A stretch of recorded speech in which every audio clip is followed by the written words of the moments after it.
Everybody, welcome back to Find My Past Live. I hope you're all well today. I hope you're all having a good day, having a good week. My name is Ellie. I run social media for Find My Past, and today we're very privileged to have the expertise of Find My Past genealogist and expert Steve Rigden. He's with us today in the comments. He's not available on camera, sadly, so you'll have to make do with me instead. He has kindly agreed to help me with today's live session. He's armed me with information, answers to your questions, and we're going to be looking at wills and probate records. So welcome, get comfy, grab a cup of tea, and we'll just have a nice look at wills and probate records today. So thank you everybody to all of our returning viewers. I absolutely love to see you all here. It's great that you keep coming back to watch these. If you are new, if this is your first time here, we do these live sessions here on Facebook every week. We usually do one midweek, which is normally a more expert session, sometimes a Q&A, and then we do one on Fridays as well, which is a more laid back session, a chance for you to interact with each other, discuss what you found during the week, and we also have a look at the recent record releases as well. So please feel free to chat amongst yourselves in the comments while we have a look at wills and probate records today. And if you do have a question and you haven't submitted one before, please get it into the comments. And what we'll do is we'll pass it to Steve. Steve is going to answer it and then I'm going to read it out because, you know, why not? So let's have a look and see who's joining us today. I can see a couple of you coming in already. So we've got Tess from Rotterdam, we've got Ivy, Amanda, Pat from Manchester, John from Wales, we've got Rosie, we've got Linda, Anya, Sue, Daz, Terry, Caris, Hillary, Deborah. This is a lot of you. I'm just going to keep on saying hello. June from New Hampshire, we've got Joe, Ira, we've got Ruth from Florida, Daphne from Somerset, and Hillary from the Conwy Valley. Oh, how I do miss Wales, Hillary. I wish I was back there at the moment. Maybe soon. We've also got Andrew, we've got Terry, fantastic. Glynis from South Africa, we've got Miko as well. Hello, Miko. Beverly from Leighton Buzzard. Lots of you joining today. That's lovely. So as I said, what we're going to be doing, we're going to be looking at wills and probate records. I'm going to discuss a little bit about why they're useful, what you need to know when you're researching them, a little bit about their history, and then what we'll do is we'll move to pre-submitted questions. So I did have a couple in before and Steve has kindly answered those. So we'll look through those. And then what we'll do is we'll do some live questions at the end. So as I said, if you do have a question about researching wills and probate records for family history, pop it into the comments and we will have a look at those a little bit later on. Now, let me continue welcoming people because I can already see some more people coming in, which is lovely. Now, let me scroll back up and see who else we've got. Oh, who else have we got here? Alison from St. Anne's, Ellen in Illinois. Oh, is it warm there for you this morning? Margaret from Western Australia. Linda saying, sorry, I have to take the cat to the vet. Oh, I hope your cat's okay, Linda. Please do catch up later if you can. And then we've got Andrea. Hello, Andrea. Gail from Madison, Wisconsin. Jackie from a very humid Oxfordshire. I think it's humid almost everywhere today. So I hope you're all keeping cool. We've got Doug from Alexandria. We've got Michael from Torquay. We've got Roz from Massachusetts, David from Cheshire, Martin from Plymouth. Lots of you. That is lovely. Okay, so what we'll do is we will crack on with wills and probate. What I do want to say as well, remember if you want to take notes, these are going to be available later on our Facebook page where you can watch them back at your leisure. So even if you can't stick around for the full 40 minutes to an hour today, you can do that. So you can watch them back, or it will go onto YouTube as well. So what you can do is you can pause it, you can take notes, and hopefully it's going to be useful for your research. So let's get started with wills and probate records. Again, thank you to Steve for helping me put together this educational segment before we get to the questions. So I suppose the first thing to say about wills and probate records, it's not possible to talk about them without getting a little bit technical. So please bear with me while we do this little educational segment. So probate is a legal process, and like all aspects of the law, it's got its own quite precise terminology. And before I say anything about the benefits of wills for family history, we need to explain some of these terms so we're all on the same page. And I'm only going to be talking about England and Wales here. These form a single legal jurisdiction, so the same probate laws apply to both England and Wales. My apologies if you're looking for wills and probate from other areas. We can maybe look at doing another session later on at some point, perhaps. And as you may already know, Scotland is its own separate legal jurisdiction, and it has its own different and it's got its own different laws basically. And in fact, in Scots law, the word used isn't probate at all, it's actually executory. So in England, Wales, in the world of probate, a person can die in only one of two ways. They can die testate or they can die intestate. So the definitions for those two terms are: if a person dies testate, this means they have left a valid will. If they die intestate, they have not left a valid will. So we'll talk about intestate wills and estates first, okay? So I suppose when you think of it, the majority of people have always died intestate. Historically, most working class people would have had no huge, they wouldn't have had assets, I suppose. And if they did have assets, they would just pass to their next of kin, so a spouse or children. And that would happen quite informally and without troubling the probate courts.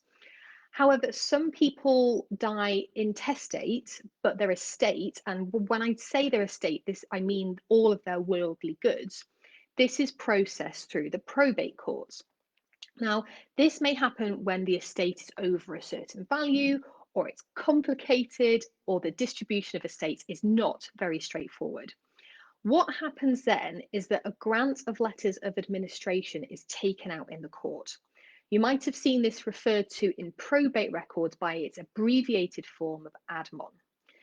It's a single page certificate empowering one or more individuals to handle and wind up the intestate estate. These people are called administrators. They will be the statutory next of kin, by which is meant the nearest family as defined by law, or individuals acting upon their behalf. As I said, it's a little bit technical, but it's important that we cover this first. And in that sense, it can be a little bit disappointing for us as family historians if we just come across the administration certificate, because they actually give less information than a will. And depending on the date, you will usually get a date of death, an address, the details of the administration, and with that, the indication of who was the next of kin. And you should see the size of the estate as well. If you do come across something like that, Google to see what the comparative value of the estate would be today. It might give you a good idea of your ancestors' wealth. So let's move on to testate estates. So the people who die testate are those who have left a valid will. For a will to be valid, various conditions have to be met in this instance. So these include the will writer being of sound mind and the will being properly attested, which means it has to be signed in the presence of at least two witnesses. In England and Wales, there's what is known as freedom of testamentary disposition. This means, I know it's a long term, this means you can leave your money to anyone or anything you want to, as long as you do it the right way, so in the valid way. For example, you could leave all of your worldly goods and your money to your pet dog if you so wished it, as long as you worded the will correctly, you set up a trust and appointed a trustee to manage the legacy on behalf of your dog, because of course the dog does not have legal capacity. Of course, there is the right to contest a will, and usually family members they're not usually very happy if their relative leaves their estate to a dog, or grandma leaves everything to a donkey sanctuary, and then they challenge the will. So that does happen. Now, wills are not customarily opened and read out by a solicitor to the family all sat around a table, except perhaps in Hollywood films. Perhaps this did happen a lot in the past, say in the 19th century, for example, when there was not a well-developed postal system and in-person meetings would have been more normal. And the will itself should appoint executors. This is that they would then take out a grant of probate through the court. This confirms their power to administer the estate according to the wishes of the person who has passed away. And in this instance, inheritance tax and legal fees have to be paid. Specific legacies, and when I say legacies, I mean sums of money or named gifts, they will be distributed as per the will. And finally, what is called the residuary estate is distributed to the main beneficiaries. And this is usually a spouse and or the children. And the last thing I want to say on the background of wills and the technicalities is that wills are often valuable to family historians because they name family members, which is, as we all know, this is gold dust when you get a record that actually names other people in the family. And in a will, you could get various different names as well, which is just incredible. They often give the married surnames of daughters, and then you can go cross-reference into the marriage records or the census records, and then you can find out more about what happened to the daughters. It might even include an address of, a long lost brother who's emigrated, and then you know what's happened to the brother. But as with all historical records, as we all know, a historical document is only as good as the information contained within it. So a will might actually be silent on some things, and you really do need to bear this in mind and take a will that you find with a pinch of salt. So, for example, if a will names 4 children, it does not mean that there were only 4 children. There could have been 5, there could have been 6, there could have been 13, as the case with one of my ancestors' families. So remember that because of the freedom of testamentary disposition in England and Wales, you're not obliged to include all of your children in your will, or even to be fair and even-handed when you're distributing your worldly goods. A child might actually be deliberately left out of a will, and not even necessarily because there was a falling out either. It's possible that that particular child married well and benefited from a good earlier marriage settlement, or perhaps they're just well off enough and they don't need the financial support. So as I said, just if you find a will, it's brilliant if you found one, well done, but take it with a pinch of salt. And as we always say, cross-reference, go and have a look at other records, and have a look at all of those before you make any decisions as to what to add to your family tree and what evidence to follow, so to speak.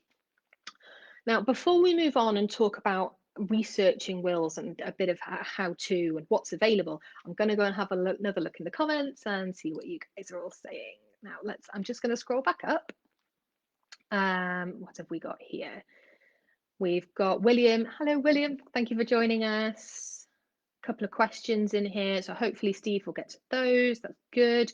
Chris saying, remember, probate might not be in the year they died or proved in the place they died. That is absolutely right, Chris, and I will be coming on to that in a minute. You've read my mind.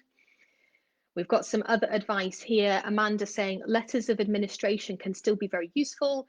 The administration listed additional family members, my noble family, for my 9 times great grandfather. This helped me discover a proven medieval link. That's amazing. No marriage record found for his wife. That's brilliant. It just goes to show that, a record you might discount could actually be, it could open more doors for you. I suppose that was what I'm trying to say there. Patricia saying, hi, sorry, I'm late. No worries. I'm really glad you could join us, Patricia. Thank you. Lovely. Sorry, I'm just scrolling through more comments. Ian saying he arrived late. Not a problem. Again, I'm just pleased you guys can all come and sit and listen to me natter about wills for 40 minutes or so. We've got Rodney from Toronto. Hello. We've got Denise joining us. Lovely. Thank you. Right, I think I'm up to date now. So what we will do is we will move on here into how to actually research wills.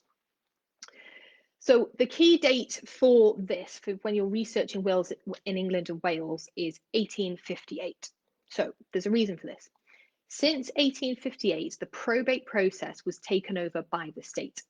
Estates had to be administered through a network of probate registries, and these were accountable to a principal registry in London. And then before 1858, probate was carried out by the church, with estates being administered through a rather complex system of ecclesiastical courts. And most consistory courts, but also the two prerogative courts as well of Canterbury and York. And these you might see noted down as PCC and PCY, respectively. And also numerous small courts known as peculiars. So, if you were looking for a will for an ancestor from 1858 up until the present day, you only have to search the probate calendars, and these give you brief details of estates in England and Wales. They are arranged alphabetically for each year. Now, as Chris mentioned a moment ago, you should widen your search. You should search probably up to about 5 years from death if necessary, just to be sure that you don't miss anything. And if you find an entry in the calendar and you want to see the full copy of the will, you can order it, and you can also see the grant of probate or the letters of administration. You can order these online from the official court service website. Now, at the moment, the price of these is £1.50 for a PDF download, so it's immensely good value. Now, I do have a link for this, so I'm going to pop it in the comments for you. Let me pop that in there. Let's hope that works. That should show up in a moment. So yeah, as I said, if you want to order a will, you found one in the probate calendars, order them while they're still £1.50. And I'm really sorry if you've come to this a couple of months later and the price has gone up again. I'm sorry. So if you're looking for wills and probate up into and including the year 1857, you need to consider various possibilities, depending on the value of the estate, whether the assets were located in, one or more Church of England dioceses, and so on. So there's a lot of things to consider if you're looking at before 1858. So on Findmypast, you can type in the details and do a cross database search. And all you need to do is go to search in our top menu bar. You go to birth, marriage, death, and parish records, and then you click wills and probate as the subcategory. But what you can also do, if you know the particular record set of wills that you want to search and you want to be a bit more specific, you can go to search and then click our A to Z of record sets and begin typing in the name of the record set itself, or you could just type in wills, or you could just type in probate, just to see all the different kinds of record sets we've got available for these particular records. Now, I should point out that we don't have all wills. A majority of wills across the country haven't even been digitised yet, and they haven't been published online. So if you don't find an entry online and you suspect a will would have been written, your next action would be to contact the County Record Office. And these are the usual repositories of the original wills and related documents such as inventories as well. It might also be worth speaking to a professional genealogist, and they will probably tell you that you should expect to find sort of a will in one of 3 searches historically. As we mentioned earlier, most individuals in our family trees died without leaving assets of a value, or maybe they were too complex and then they required the use of the probate court. Remember as well that there was a legal bar for women because only widows and spinsters could leave wills before, I think it was the 1882 Married Women's Property Act. However, you should always look for a will, just in case there are any details there, and it might be detail that you actually can't find anywhere else as well. So that is the end of our history segment and our explanation of technical terms segment. And what we'll do now is I'm going to move on to our pre-submitted questions. And remember, if you haven't submitted one already, pop one in the comments and hopefully Steve can answer it. I can read it out and we'll try and get to as many as we can before we have to finish up at 5 o'clock. So now let me swap over to find my questions. Okay, here we go. Okay, so these are the ones I have pre-submitted. So thank you to everybody who submitted one in advance. Steve has kindly put together some really detailed answers for you. So I'm really hoping that these will help you move forward in your family history research. Now, before we start, let's hydrate. Okay, so the first question we had was from Ruth. And she kindly also submitted an image which really helped Steve in answering the question. So the question was, a grand uncle stipulated in his 1921 will that his unmarried children lose his bequeathed household goods if they married. Two remain unmarried. Was this common? So what Steve says in response to this, Ruth, is that the thinking behind this would be that the unmarried children, and these were typically daughters, would be more in need of the funds, of the financial help.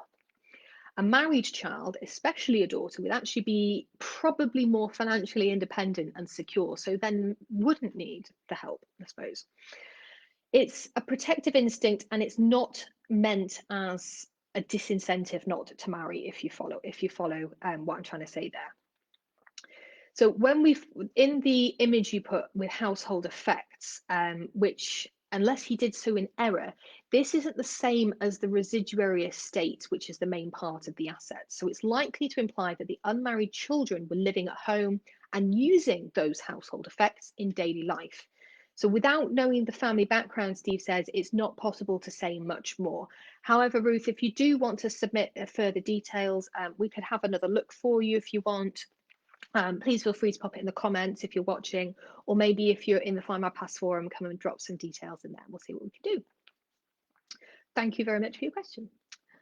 Right, okay, we've got a next one from Sue, and she prefaces this by saying, Steve will probably mention this, but could he give an idiot's guide to searching wills, and what's the difference in the entries on the probate calendar?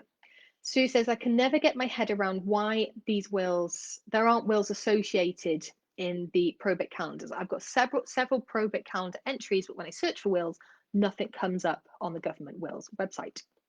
So Steve's response to this was, if there is an entry in the 1858 probate calendar for England and Wales, there ought to be a corresponding record on the official probate court website. He says it's important to search at least 5 years, as we've already mentioned, if necessary, after the death, as it can sometimes take months and even years for a grant of representation to be taken out. And that would then enable the administration of the estate to proceed. The calendar year in which the record appears is the year the probate was granted, so it's not the year of death, so to speak. He also says, remember that the probate calendars contain two main types of records. So you've got grants of probate where there is a will, and grants of letters and administration where there is no will. At least until the 1960s or 70s, only about a third of people left a will. So for the remaining 2/3, there would be either letters of administration or no reference at all in the probate calendars. So I hope that answers your question. I am just going to nip in and just check that everything's okay with the stream before I carry on. Yes, I think it's okay. Fantastic. Okay, so the next question we had was from Glenda. So thank you very much, Glenda, for your question. She says, why would my great-granddad in the early 1940s, living in Blackburn, Lancashire, a paper mill worker all his life, leave £245 effects to an unrelated grocery man when he had 9 surviving children and not a cent to any? Would this have been a debt he owed, perhaps? That's a really intriguing question, Glenda. Thank you. So what Steve has said in response to this is the first question to ask is whether this information is taken from the will or from the grant of representation to his estate. And that's summarized in a probate calendar entry. Are we sure that the grocer is the beneficiary and not the executor, administrator, or trustee asked to administer the estate? So this is an important distinction to make. Steve goes on to say, when an estate is administered through the court, creditors are among the first to be paid out, as part of the estate comprises the debt. That's not strictly speaking what is left. Very occasionally, a creditor might take over the administration of the estate, but only when there are no persons with prior claim to do so. and only when the assets needed to be sold and liquidated to enable the debt to be repaid. So I hope that answers your question. Again, it's difficult to know without a little bit more further detail, but I think it does require, and I think Steve agrees, some further digging to see what else you can find, Glenda. Thank you. This is what happens when I talk for too long. That's better. So Amanda is our next pre-submitted question. Thank you, Amanda. So I know originally you said you didn't have a question and then you changed your mind. I'm grateful. I like hearing your questions. So Amanda says, I have a question, please, about different words for family relationships, especially in older wills. I've come to realise that a brother, sister, or son, daughter can also refer to relatives who are in-laws as well as blood relatives. Could you please clarify kinsman, kinswoman for me, as well as blood relatives, sibling or cousin? Can it refer to the relatives on the spouse's side? That's a great question, actually. So Steve says there are a number of kinship terms which actually lack precise and unambiguous meanings in family history in general, but especially when it comes to wills. So the term kinsman or kinswoman could probably be used for any family other than the spouse, descendants, children, grandchildren, parents, grandparents, and immediate collateral kin. So when I say that, I mean siblings. Now, Steve says he's seen nephews and nieces referred to as kinsmen and kinswomen in historical documents, but he says that was probably more commonly applied to cousins and, remoter kin, and also to all the kin through marriage, so the non-blood relatives. Steve goes on to say that in the 17th and early 18th centuries, the word friends was occasionally used to refer to kin such as grandparents or cousins, while family might even refer to an entire household, including unrelated servants, everyone who slept under the same roof, ate together, and prayed together. So it does get a little bit more complicated. Again, it's just important to cross-reference as much as you possibly can. And then you can identify who the family members are and who the friends are and who the family of the, let's say, the spouse's family are. So thank you very much for that. The next question we've got is from Andrew. He says, that's my birthday sorted, Ellie. Andrew, if it is your birthday, happy birthday. I hope you're having a lovely day. Now, his question was, why would a probate for a death in Shropshire be registered in Sheffield? And he says that he's got several of these. Again, it's really intriguing, and the world of wills and probate is so complicated. But luckily, Steve does have an answer for this. So what he says is that this is because there are a limited number of probate registries across England and Wales. As well as the principal probate registry in London, there is a network of district probate registries, fewer today than in the past. And he says that most estates are proved and probated in the nearest district, the nearest district probate registry. These are tongue twisters. Although until very recently, for example, they might have a relationship with a preferred district probate registry. An example of this is Winchester. It was regarded as very efficient and was always very popular. So this means that some estates are handled not by solicitors, but by corporate trustees, such as major banks. And these tend towards centralisation. So for an example, HSBC, formerly Midland, had a very active estate administration division in Sheffield. Finally, though, what Steve says is that the deceased may have died in one part of the country and his or her executors may live in another. Then the latter could go to their nearest probate registry rather than to the closest to the deceased's former address, is what I'm trying to say. There are actually fewer district probate registries than there used to be, as I said, and Sheffield is no longer a probate registry, but a sub-registry, and that doesn't deal with probate applications. So I hope that answers your question, Andrew, and as I said, happy birthday. So the next, I've got two more pre-submitted questions, and then we will do some live ones. And I can see we've had quite a few in, so I want to make sure that we have time for all of them. So the next one I've got here is from Ian. And he says, could you please explain the difference between a will and an act of probate? Thank you very much. That's a good question. And Steve says, a will is the original written document by or on behalf of the will maker. This expresses his or her wishes as to what should happen to their assets and their estate after death. It may bequeath specific sums of money or gifts to named individuals or groups, but it needs to dispose of the bulk of the estate, referred to as the residue or the residuary estate.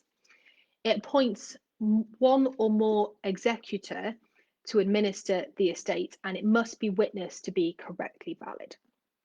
And then after the death, the executor or executors named in the will, they then apply to the probate registry to be confirmed as the deceased's legal personal representatives. Now, the probate registry then issues a grant of probate, which is a one-page certificate confirming the powers to them given to them in the will. They then use this as evidence when gathering in the estate assets, for example, showing it to the banks to close down bank accounts and so on and so forth. So the probate calendars for England and Wales that start in 1858 do not record wills but grants. And the calendar in which they appear is that for the year in which the grant was taken out, not the year of the will or the year of death, as we've already mentioned. As well as the grants of probate, the probate calendars also record grants of letters of administration for intestate estates. And remember, these are ones where there was no valid will, though not one that we know of in any case. So a probate act is an old term for a grant of probate. It's not used except in historical context for the pre-1858 period, when probate was a matter for the ecclesiastical courts. So the terminology we've discussed there, as we've already mentioned, is for England and Wales only. Scotland, as we've already said, is a separate jurisdiction. It has its own laws and uses some different terms. So we've already talked about that. Thank you very much for your question, Ian, and thank you, Steve, for answering. Right, I have one more pre-submitted question and then we will do some live ones. So remember, if you have a question about wills and probate records and family history, pop it into the comments and we will try and do as many as possible. Okay, last pre-submitted question. Karis says, if a relative died intestate, how do I find out who their money actually went to? A woman named Margaret Shaxson, who was an aunt of a paternal great-grandmother, Sina Evans née Shaxson, she died in 1972, aged 83, in Swansea. Karis goes on to say, according to my dad's sister, someone was trying to trace a relative who was apparently living abroad, possibly in America at the time, and they asked her grandmother Sina if she knew where they were. No one seemed to know who this relative was, although I assume it was a niece or a nephew or a descendant of theirs. I'd like to find out who they were. It's very specific. I appreciate you giving so much information there, Karis. That's actually really helped Steve answer the question. So his answer for you, I hope you're listening. He says the estate of a person who dies intestate, so not leaving a valid will, that will pass to their legal next of kin. Exactly who the next of kin actually depends on the jurisdiction. So in England and Wales, the next of kin follows a sort of pecking order. So it would normally go spouse, issue, parents, sibling of the whole blood and their issue, siblings of the half blood. I know these are very technical terms, and their issue. And then you've got grandparents, uncles and aunts of the whole blood and their issue. And then finally, uncles and aunts of the half blood and their issue. It is a little bit more complicated than that, but in general terms, you stop at the first class of kin, as they are called, containing one or more survivors at the date of death. So, for example, if there is a surviving grandchild, the siblings don't then get a look in. Now, the statutory next of kin, or someone on their behalf, takes out the grant of letters of administration to the deceased estate so they can deal with it. However, this only happens if the estate is over a certain minimum value threshold, or being under the threshold is for some reason complicated or complex. So what Steve has advised you do, Karis, is check the probate calendar if you haven't already for England and Wales, and make sure when you search that you add in a year that's up to 5 years after the death, and just see if you can find anything. Now, if an entry is found in the probate calendar, You know the class of kin which benefited from the estate, and all relevant members of that class of kin ought to have inherited. However, if no entry is found in the probate calendar, it would seem that Margaret died intestate and her estate was not administered through the courts, but more informally, because of its low value or perhaps its simpler distribution. What you then need to do is reconstruct, this is where it gets more complicated again, you'd need to reconstruct the entire family tree to work out who would have been the next of kin at the point of her death. So I hope that helps. I hope you actually find something in the probate calendars, because that would be the easiest way to go, I'm sure. So thank you everybody for those pre-submitted questions. I hope they've been useful for you with Steve's answers, and for everybody else listening, I hope that's been useful as well. So let's go and have a little look at the comments before we move on. Let me just scroll back up. I think Steve and Alex are in here and responding where necessary, so that's good. Ginny saying, just had a conversation about removed cousins. They go over my head, Ginny, if I'm honest. William saying, sometimes death notices, funeral notices in the newspapers give extra info about probates too.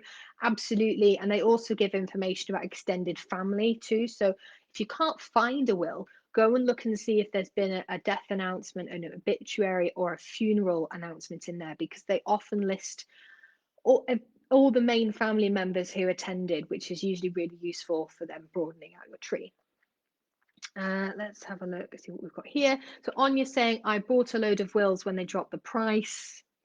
It's helped a lot with my Welsh family, but does make me wonder what happened to the photo my 2 times great grandfather left in his will of him and his wife. Interesting. I think things often disappear, don't they? Let's have a look.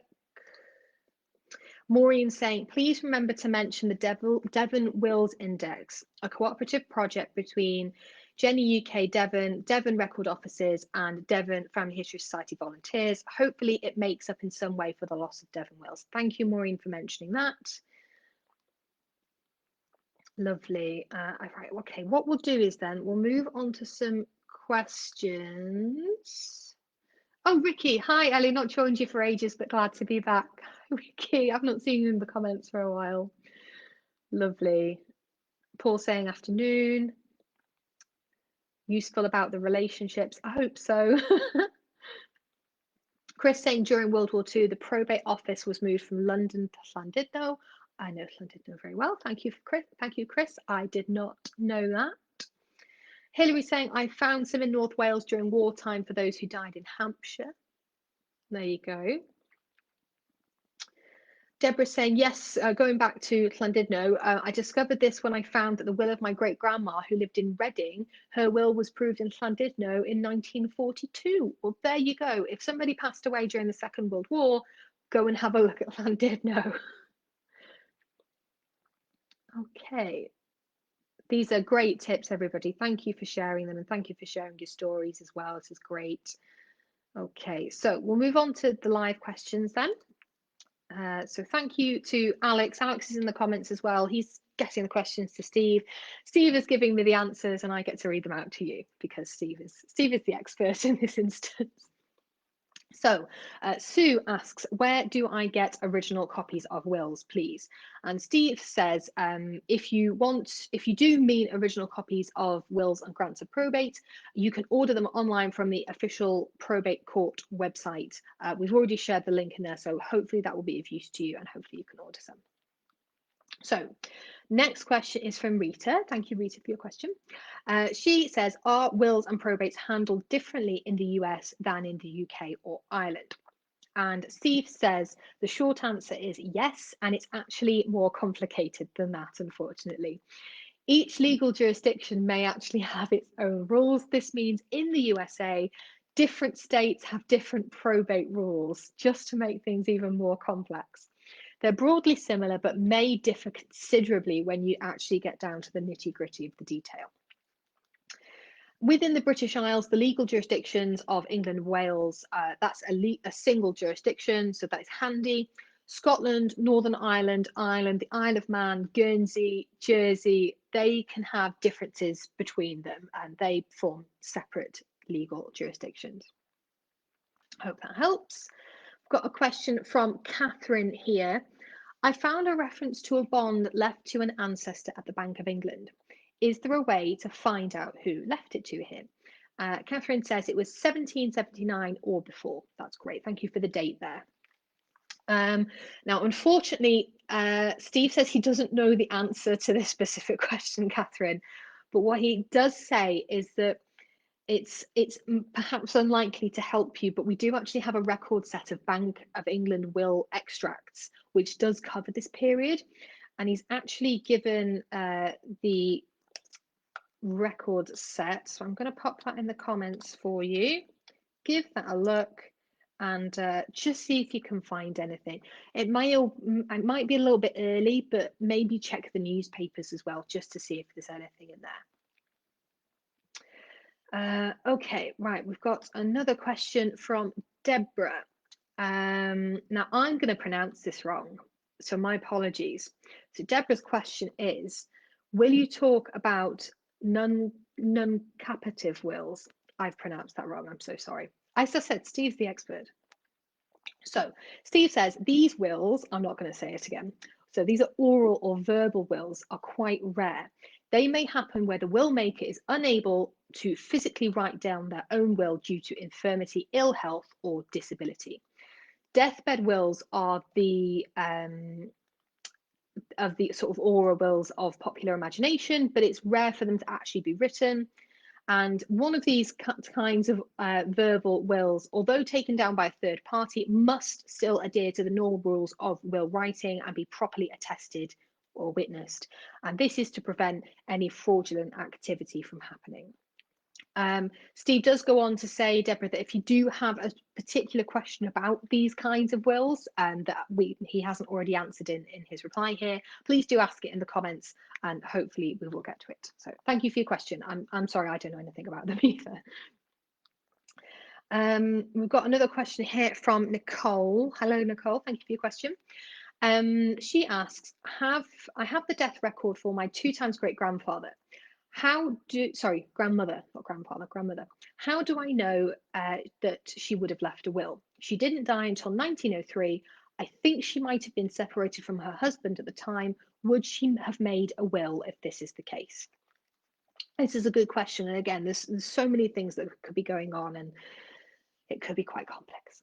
In any case, Steve's answer to your question, Nicole, is as follows. He says, if your great-grandmother died in England or Wales in 1903, then you can check the probate calendars, and he recommends checking from 1903 to 1908 to see if there's an entry under her name.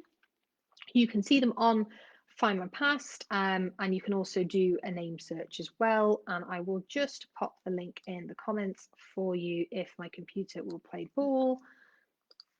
Just going to put these in here. Bear with me a second. This is what happens when I try and copy and paste links during a live stream. I really should leave it to Alex to do this. There we go. I've just popped those in there for you. Steve goes on to say that the Married Women's Property Act of 1882 meant that she would have been entitled to own and control property in her own right, whether she was single, married, divorced, separated, or widowed. What I thought might be worth as well, and this is a tip from me, believe it or not, Nicole, not Steve. If she's separated from her husband, maybe just go and check to see if she perhaps married, went back to her maiden name. It's maybe unlikely if you already know that she died and you probably have her surname at death, but just in case, just to cover all the bases.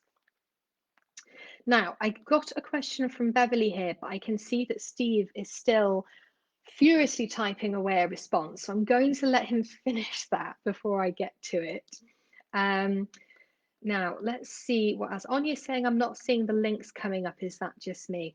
I'm really hoping they are coming up on yet, and they might take a couple of seconds to come through. If not, what I'll do is I'll come back to the comments afterwards and I'll make sure all the links are in there. Okay, we've got a couple more questions in here as well. I'm hoping that Alex and Steve can get to those. I've got a comment from Paul.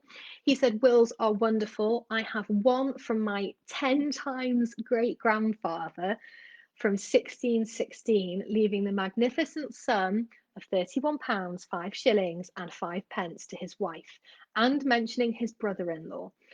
And he's actually gone and worked out how much this would be in today's money. And he says he thinks this equates to around £4,111 in today's money. That's great. Thank you for sharing that, Paul. Right, okay. I'm just scrolling down here. Yeah, we have got some more questions, but I do need Steve to answer them first, because as I keep saying, he is the expert. I'm just scrolling through here. Oh, Catherine's saying the Bank of England record set is where it came from. Oh, I'm sorry. I really hope you do find some more information about that. And as I said, it might be a little bit early, but just check the newspapers to see if you can find any evidence of that actually happening. You might need to play around with your search terms and your keywords, for example. Okay. Amanda's saying, I've recently found 2 verbal wills from my direct ancestors in the 1600s. One, I think, was a coal miner. Brilliant. Oh, Deborah giving the correct pronunciation for me. I'd never heard of it before. You learn something new every day, is what I always say. And she said, I just thought it might be a useful topic for us to cover. No, you're absolutely right, because as I said, I didn't know, and I'm sure lots of other people didn't know as well. So thank you for that. It's a really good question. Lovely. You're not seeing the links coming up. Oh, that's frustrating. Okay. So there's more questions coming in. Let me just go back to the ones that Steve is answering, because I can see Alex is passing them to Steve, and then Steve is again furiously typing away to give an answer. So we have a question from Beverly here. She says, I know that many CROs have a wills index for pre-1858 wills. What is the situation for London, because there are so many different areas? So Steve says, unfortunately, that is a slightly tricky question before 1858. As you probably know, wills were proved in the ecclesiastical courts. And he says, you're probably most likely, excuse me, I'll start that again. You're probably most likely to find a London will in the PCC collection. And this is the Prerogative Court of Canterbury. These are held at the National Archives in Kew, London, and they have been indexed. They are searchable in part on Findmypast. They also have browsable volumes as well. And because nobody is seeing the links that I'm copying in, I'm not going to post them. Alex, if you could pick up that link and pop it in the comments for me for Beverly, I would be most appreciative. Thank you very much. So yes, we've got some other questions coming in here, and I need to leave Steve to answer those. So what we'll do is we will go back to the comments. We've got about 10 minutes left, and just see what other stories and advice that you're sharing amongst yourselves. So Chris is suggesting to look at testaments for Scotland on Findmypast. Anya's recommending Scotland's People, of course. Scrolling through here. Yeah, I'm really sorry these links aren't showing up. I'm not sure why that is. It might be because I'm live and it just doesn't allow me to share. That is a possibility.